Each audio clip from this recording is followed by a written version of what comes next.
Hey everybody, I want to talk about another component of our emergency response bag, and that is our tourniquet. And this is my tourniquet caddy, Hemi. He's our puppy Great Dane, and he brought me my tourniquet, which was very nice of him. So, anyway, tourniquets have a very specific application. You need heavy bleeding, arterial bleeding, for this to be the tool that you're going to select, okay? And it's a last-ditch effort to save somebody from bleeding out. Gunshot wound to the arms, legs, femoral artery, brachial artery. Could be an amputation where someone had a leg amputated through a construction accident, as an example, or even an automobile accident, any number of things. But the tourniquet, you know, old school mentality was don't ever use a tourniquet, you lose a limb.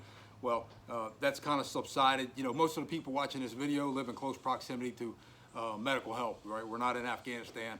So you apply the tourniquet, you stop the bleeding, save their life, okay? And if they lose a limb as a result, which is very, very unlikely, then so be it, you save the life. So anyway, you gotta have these tourniquets. From a storage standpoint, this tourniquet comes free with our bag, okay?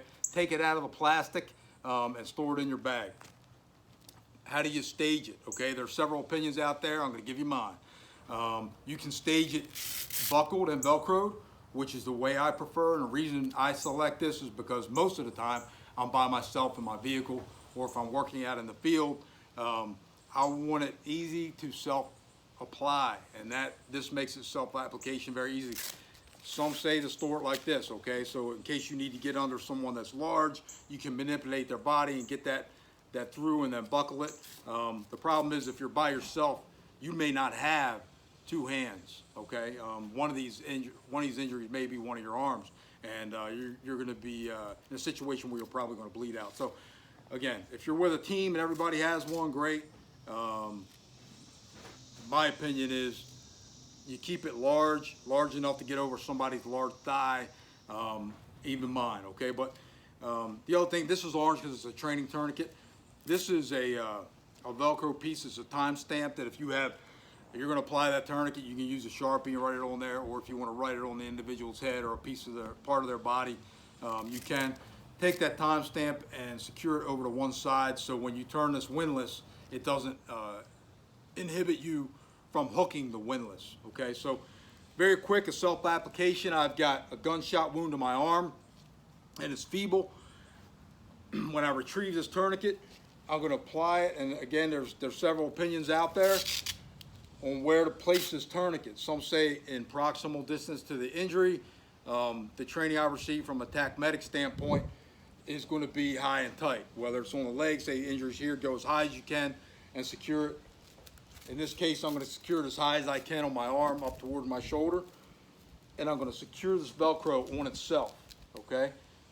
Get as much Velcro on there as I can, and I'm going to start to turn this tourniquet. And in this case, I'm going to get it to 2, and it's starting to hurt. I'm not going to secure it on a real tight situation. I'm going to continue to go and get 3 or 4. It's going to be very painful for the individual you were applying this tourniquet to. It hurts, but you're trying to save their life and stop the bleeding. You turn at least 3 or 4. It's going to hurt. Do not take the tourniquet off until the medics get there, okay? Very important. The other thing is you want to keep in mind if you're applying a tourniquet in particular,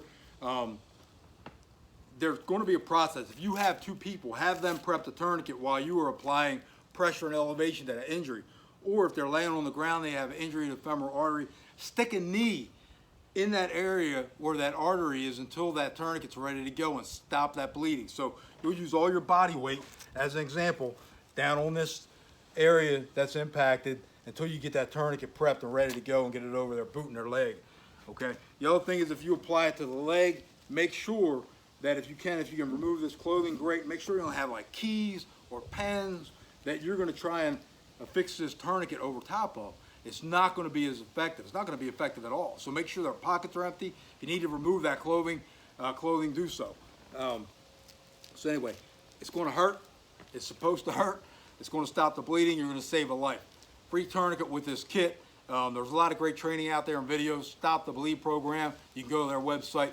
They have some good training. In addition, this is covered by the Good Samaritan law. So if your intentions are good and your intentions are to save somebody, a tourniquet is a great option for limbs, arms, legs, And no matter how much you don't like somebody, don't use the neck. Anyway, you got to see my, my tourniquet caddy. I hope everybody's staying tactically conscious. Have a good day.